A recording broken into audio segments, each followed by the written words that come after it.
Hi everybody. So I wanted to give you guys a warning or an awareness with reference to some um, SHTF um, types of communications that now it seems to be that people on eBay and on the internet marketplace are trying to exploit and take advantage of people. And I've been doing this stuff for a number of years.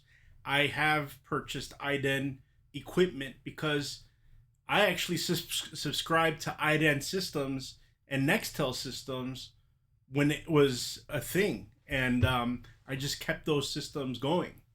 And then eventually it was all disconnected and obsolete. The reason I'm creating this video is because we got a problem. Um, People are on eBay selling this radio right here, which is a great radio. It's the Motorola R765IS. People are selling these radios, and there's an illusion that the radio is gonna work out the box, and it's not true. So everybody knows. Um, no, these radios will not work on a cellular network because they're provisioned for the IDEN network. The IDEN network was probably one of the best systems ever created by any cellular phone or telephone company, and because it was so great, it was destroyed. The most secure cellular network was based on the CDMA platform, not GSM. GSM is garbage, and those of you that are getting your phones hacked by the U.S. government and Immigration and Customs Enforcement, now you know why. Because GSM does not offer the same encryption and packet security as CDMA does. So I'm back on this with this radio. Radio's great. Motorola did a great job. In fact, I would hope in the near future we can get T-Mobile or even AT&T to go back to this. It's got two SIM cards. It has an encryption to it, and it's got a whole bunch of stuff. And it's got two parts to it though. The SIM card actually holds a lot of the encryption programming. So it's the way it's set up. It's preloaded with a lot of goodies, but the SIM card is the key to getting this stuff to go. And so this is why I'm saying, if you're spending $300 on this radio on eBay, then you're in big trouble. You're wasting your money, because if you don't have a SIM card that was not only dated and specified for this equipment, and I'm gonna pull the SIM card out of this one so I can show it to you guys. If you don't pull a SIM card from a device that was already activated on the Nextel Sprint network before it went dead, then it's not going to work. This radio or any of these devices will not work.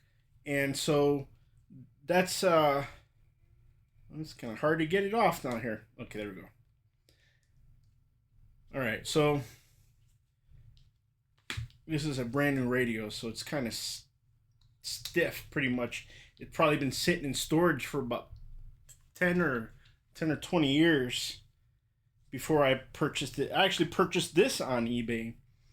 But like I said, what did I do? I pulled a SIM card that belonged to me. Oh, there it goes. I pulled a SIM card that belonged to me on one of my phones that I activated when I had a Sprint Nextel account, and it works fine that way. And I'll show you how this got this whole double SIM card thing on there. So you put it in slot 1 is where this, and so not all these. So even if you bought a used SIM card, Nextel, with the specifications on it, with the ID, it may not even work either. You're like really rolling the dice. So you're spending $300, $300 to $200 for no reason. And these folks are they're taking advantage of people. So that's why I wanted to share this with you. Great device. In fact, I would pray that in the future Motorola will come back around and do something like this again, where it's a radio phone that it's a Motorola product, not a product made in Israel or China or a Motorola product made here in the U.S. that that has these built-in encryptions that works over a special tunneling and uses Motorola's proprietary encryption system that you have in place and for their frequencies. So big deal. Another thing to add is that even the talk around, or the just where it's talking from one radio to the other, you have to have the SIM card for it, and that works off another frequency that's not the same as the cellular frequency. It's called the ISM frequency, and so again, that also does frequency hop, and is very secure. So if you can actually pull this off, more than likely you're going to have to find a SIM card, and you're probably not going to be successful because this stuff is so dated. And a lot of people, you know, I'm actually married to someone like that. It throws technology away once they feel has no purpose.